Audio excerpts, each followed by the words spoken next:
이곳에서 예배드리는 모든 우리의 광의 가족들, 또 그레이스 채플에서 예배드리는 100명의 성도들, 또 별실에서 예배드리는 또 우리의 광의 지체들 모두에게 부활의 기쁨과 능력이 가득하기를 주님의 이름으로 축원합니다.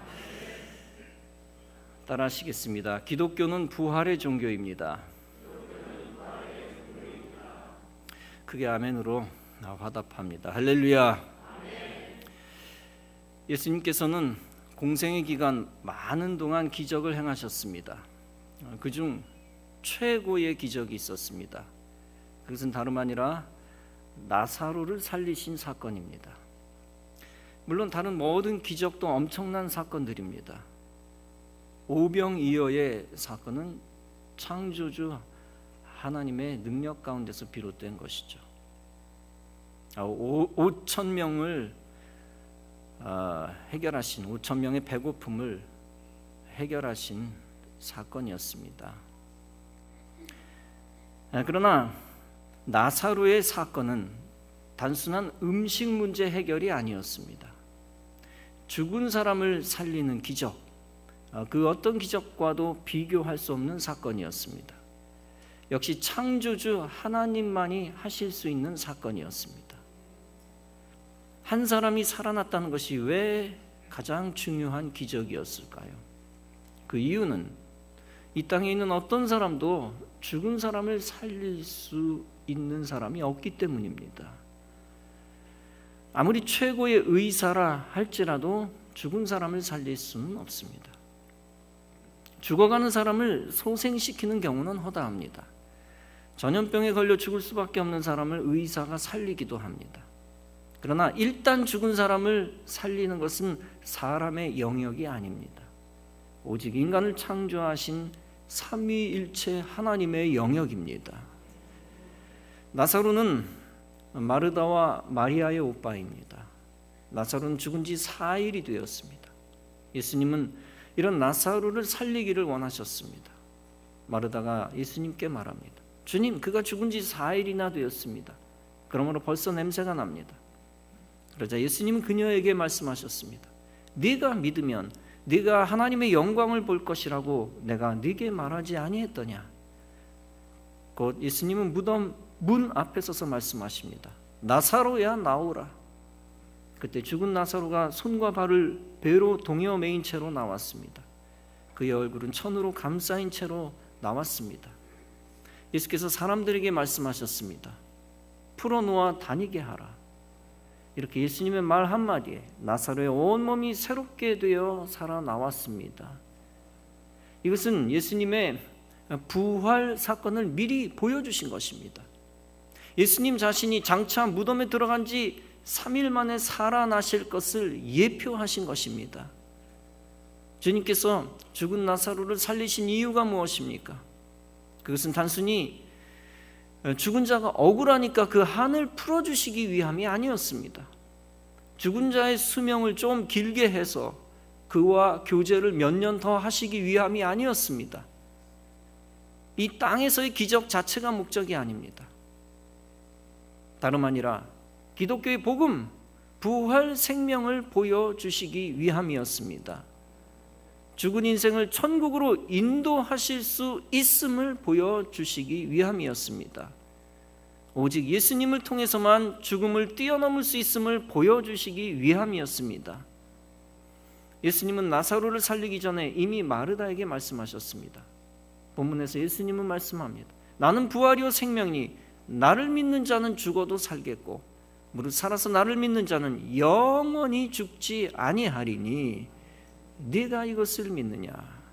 그때 마르다가 대답합니다. 그렇습니다. 주는 그리스도시요 세상에 오시는 하나님의 아들이신 줄 내가 믿나이다. 여기서 생명이란 말은 부활을 위한 생명입니다. 단순히 사람에게 붙어있는 목숨이 아닙니다. 단순히 강아지, 코끼리에게 붙어있는 목숨을 얘기하는 게 아닙니다. 그 목숨은 수십 년 안에 수명이 다하면 사라지는 생명입니다. 또 그 목숨은 전염병과 같은 질병에 걸려 사라질 수 있는 생명입니다.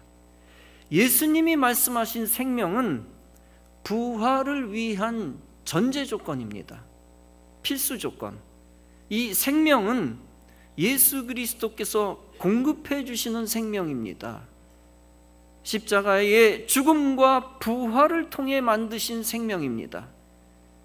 이 땅에서 필요한 생명이 아니라 천국과 영생을 위한 생명입니다. 사망 권세, 죽음 권세, 죄의 권세를 이기는 생명입니다. 그 생명은 오직 예수 그리스도만이 주실 수 있는 것을 믿으시기 바랍니다. 예수님이 그 생명의 주관자이심을 부활을 통해 증명해 주셨습니다. 그 부활을 먼저 본 증인들이 부활의 증거를 믿고 전파했습니다. 실제 예수님의 부활을 본 사람들은 한두 사람이 아니었습니다. 마태복음 28장에서 막달라 마리아와 다른 마리아가 부활을 목격합니다. 안식일이 다 지나고 안식 후 첫날이 되려는 새벽에 막달라 마리아와 다른 마리아가 무덤을 보려고 갔더니 큰 지진이 나며 주의 천사가 하늘로부터 내려와 돌을 굴려내고 그 위에 앉았는데 그 형상이 번개 같고 그 옷은 눈같이 희건을 지키던 자들이 그를 무서워하며 떨며 죽은 사람과 같이 되었더라고 했습니다. 그 후에 숨어있던 제자들에게도 수차례 주님이 나타나셨습니다. 그리고 부활하셔서 40일 동안 제자들에게 나타나셨습니다. 마가복음 16장은 말씀합니다. 그 후에 그들 중 두 사람이 걸어서 시골로 갈 때 예수께서 다른 모양으로 그들에게 나타나시니 두 사람이 가서 남은 제자들에게 알리었으되 역시 믿지 아니하니라.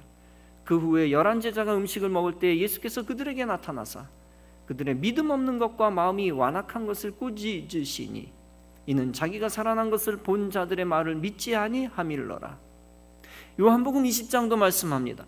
여드레를 지나 제자들이 다시 집 안에 있을 때 도마도 함께 있고 문들이 닫혔는데 예수께서 오사 가운데 서서 이르시되 너희에게 평강이 있을지어다 하고 도마에게 이르시되 네 손가락을 이리 내밀어 내 손을 보고 네 손을 내밀어 내 옆구리에 넣어보라. 그리하여 믿음 없는 자가 되지 말고 믿는 자가 되라. 요한복음 21장은 말씀합니다. 그 후 예수께서 디베랴 호수에서 또 제자들에게 자기를 나타내셨으니 나타내신 일은 이러하니라. 시몬 베드로와 디두모라 하는 도마와 갈릴리 가나 사람 나다나엘과 세베대 아들들과 또 다른 제자 둘이 함께 있더니 시몬 베드로가 나는 물고기 잡으러 가노라 하니 그들이 우리도 함께 가겠다 하고 나가서 배에 올랐으나 그날 밤에 아무것도 잡지 못하였더니 날이 새어갈 때에 예수께서 바닷가에 서셨으나 제자들이 예수인 줄 알지 못하는지라. 그러나 곧 알아보고 예수님 앞으로 달려갔습니다. 달려온 제자들에게 주님은 조반을 먹이십니다. 그리고 사랑하는 주의 제자로 그 사명을 다시 확인시켜 주셨습니다. 예수님은 죽었다 부활하신 후 40일이 지난 후 약 500명의 제자들이 보는 앞에 승천하셨습니다. 고린도전서 15장도 말씀합니다. 그 후에 500여 형제에게 일시에 보이셨으니 그 중에 지금까지 대다수는 살아있고 어떤 사람은 잠들었으며 이처럼 모든 사람들이 예수님이 부활하신 것과 하늘로 올라가신 것을 보았습니다. 그런데도 수많은 사람들이 죽은 자의 부활이 없다 하며 부활을 부인합니다.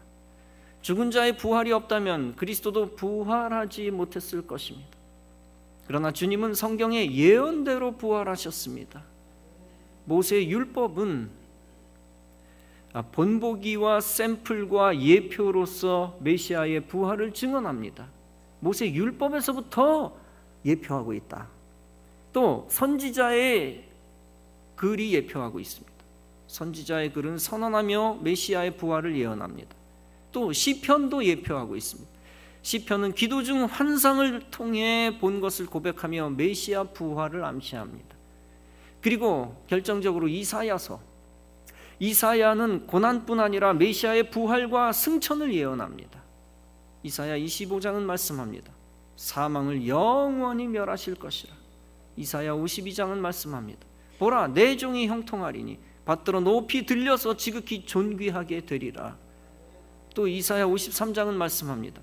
여호와께서 그의 영혼을 속건제물로 드리기에 이르면 그가 씨를 보게 되며 그날은 길 것이며 또 그의 손으로 여호와께서 기뻐하시는 뜻을 성취하리로다. 고난의 종에 대해 무수하게 이야기를 하고 있지만 또 부활과 승천에 대해서도 이야기를 하고 있는 것입니다. 쉽게 말해 메시아의 고난과 부활은 하나님의 예정이라는 것입니다. 그 예정 속에서 하나님이 부활 생명 받을 자도 예정하셨습니다. 다시 말하면 주님이 믿음을 주셔서 우리 인생이 그 부활 생명에 동참하게 하신 것입니다. 한편 부활 생명을 믿지 않는 자는 어떤 면에서 구원받지 않은 것으로 예정된 자입니다. 혹시 부활 생명을 믿어도 거짓 부활을 믿는 자가 있는데 구원받지 않은 것으로 예정된 자입니다. 대표적인 비근한 예로 이단 교주를 믿는 자입니다. 부활 얘기를 하긴 합니다만 가짜 부활 얘기를 하고 있죠. 인간의 탈을 쓴 마귀 교주를 믿고 부활하려는 사람은 저주받은 자입니다. 저주받았기 때문에 벌레, 뱀으로 태어난 것처럼 저주받은 인간입니다. 그런 자는 아무리 설득해도 망할 교주를 버리지 못하고 지옥불에 가는 것입니다. 불신자였다 할지라도 회개하고 돌아오는 자에게는 생명이 있습니다. 불신자였어도 그 마음에 믿음이 생기면 부활 생명이 들어갑니다. 세상에 수많은 사람들이 처음에 바울처럼 그리스도를 대적했습니다. 그러나 구원받기로 예정된 자는 그리스도를 받아들였습니다. 부활하신 주님을 만난 자는 바울처럼 그리스도를 증거하며 사는 것입니다. 우한 폐렴 진원지 중국에 이어 전 세계에서 두 번째로 질병이 많은 나라가 있습니다. 다름 아니라 이탈리아입니다. 이탈리아는 지지난주 금요일 기준으로 확진자 11만 5천 명입니다. 사망자 13,900명입니다. 이탈리아 롬바르디아 주에서 바이러스와 싸우고 있는 의사가 있습니다. 그는 율리안 우르반이라고 하는 38살의 의사입니다. 그는 이탈리아 병원의 30대 무신론자 의사였습니다. 그는 이렇게 고백합니다. 인간이 할 수 있는 일이 끝나는 거기에서 우리는 하나님이 필요함을 깨달았다. 그는 지난주 그 주간에 수주간 동안 자신을 포함한 무신론자 동료들을 지켜보았습니다. 그들이 어떻게 하나님을 믿게 되었는지를 보고 고백합니다. 그리고 그가 잃어버렸던 평강을 어떻게 얻게 됐는지 다음과 같이 간증을 합니다. 많은 어두운 악몽 같은 순간들을 지나왔지만 지난 3주 동안 여기 우리 병원에서 발생한 일들을 내가 보고 경험할 것이라고는 상상도 해본 적이 없습니다. 그 악몽은 실제로 흐르고 있고 또 그 흐름은 더욱 거대해져만 갑니다. 처음에는 몇 명이 병원에 실려왔고 그 다음에 몇십 명, 그 다음에 몇백 명이 몰려옵니다. 이제 우리는 더 이상 의사가 아닙니다. 우리는 그저 누가 살아날 수 있고 누가 죽음을 맞이하러 집으로 보내져야 하는지를 결정해 라벨, 표식을 분류하는 사람들에 불과합니다. 비록 그들이 평생 이탈리아 세금을 성실히 납부했다 해도 그들은 죽음을 준비하기 위해 집으로 되돌려 보내집니다. 2주 전까지 나와 나의 동료들은 무신론자였습니다. 이것은 이상한 일이 아닙니다. 우리는 하나님의 임재 같은 것에 의지하지 않고 사람을 치료하는 논리적인 학문만 배웠습니다.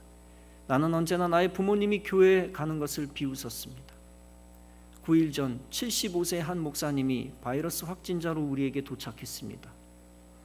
그는 점잖은 분이었지만 호흡하기 심각한 문제를 가지고 있었으며 병원까지 성경을 지니고 왔습니다.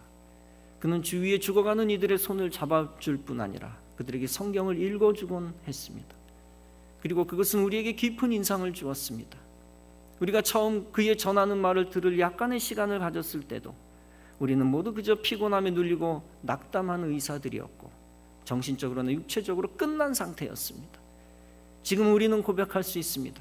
한낱 인간인 우리는 매일 수많은 사람이 죽어나가는 이 상황에 더 이상 무엇을 할 수 없는 한계에 이르렀습니다. 우리는 지쳤고 우리의 동료 2명은 사망했으며 다른 동료들은 바이러스에 확진되었습니다. 그런데 인간이 할 수 있는 일이 끝나는 거기에서 우리는 하나님이 필요함을 깨달았습니다. 그리고 짧은 몇 분의 휴식 시간이 주어졌을 때 우리는 하나님께 도움을 구하기 시작했습니다. 우리는 서로 이야기를 나눕니다. 치열한 무신론자였던 우리가 지금 매일 우리의 평강을 구하고 우리가 환자들을 잘 돌볼 수 있도록 우리를 도우시기를 주님께 구하는 것을 믿을 수 없다라고 말입니다. 어제 75세의 그 목사님은 돌아가셨습니다. 지금까지 3주 동안 120명이 사망했고 우리 또한 모두 지치고 무너졌었지만 그분은 자신의 위중한 상태와 도와드릴 수 없는 우리의 어려운 한계에도 불구하고 우리가 더는 찾지 못했던 평강을 우리에게 가져다 주셨습니다. 그 목사님은 주님께 돌아가셨으며 현재 상황이 이어진다면 아마 우리도 곧 그분의 뒤를 따를 것입니다. 나는 6일째 집에도 들리지 못했고 언제 마지막 식사를 했는지도 모르겠습니다. 나는 지금 이 땅에서 나의 무용함을 깨닫지만 나의 마지막 호흡을 다른 이들을 돕는 데 줄 수 있기 원합니다. 나는 나의 동료들의 죽음과 그들의 고통에 둘러싸여 내가 하나님께 돌아온 것에 기쁨이 넘칩니다. 사랑하는 성도 여러분, 이 땅에 오셔서 고난받으시고 죽으시고 부활하신 메시아의 사명이 무엇이었습니까? 하나님께 갈 수 없는 자를 하나님께로 인도한 것이었습니다. 죽을 수밖에 없는 자를 살리셔서 영생을 얻게 한 것이었습니다. 이처럼 우리의 사명은 믿음 없는 자를 그리스도에게로 이끄는 것입니다. 그들에게 믿음의 기회를 주고 부활 신앙을 갖게 하는 것입니다. 목사의 사명은 교인들을 부활하신 그리스도와 가까워지게 하는 것입니다. 그리고 교인들의 사명은 약한 교인들과 불신자들을 그리스도의 몸 교회에 가까워지게 하는 것입니다. 그래서 교회 안에서 부활 생명을 얻은 교인들과 더불어 부활 생명 얻게 하는 것입니다. 사랑하는 성도 여러분, 기독교는 부활의 종교입니다. 세상 어디에도 부활의 종교는 없고 어느 곳에도 부활 생명은 없습니다. 오직 부활하신 예수 그리스도를 고백하고 믿는 기독교에만 부활 생명이 있습니다. 태초부터 은혜 받고 선택받아 부활 신앙 얻은 저와 여러분, 생명의 종교 기독교에 속한 것, 그것에 감사하며 자부심을 가져야 될 줄로 믿습니다. 그리고 그 부활 생명을 세상에 전하여 천국 백성답게 살아야 될 줄로 믿습니다. 부활의 감격과 소망 그리고 확신을 가지고 죽음을 두려워하지 마시기 바랍니다. 그 부활 생명으로 이 땅에서도 행복하게 주의 영광을 위해 사시기 바랍니다. 그리고 그 부활 신앙으로 능력 있게 사명 감당하는 부활의 증인이 다 되어지기를 주님의 이름으로 축원합니다. 기도하시겠습니다.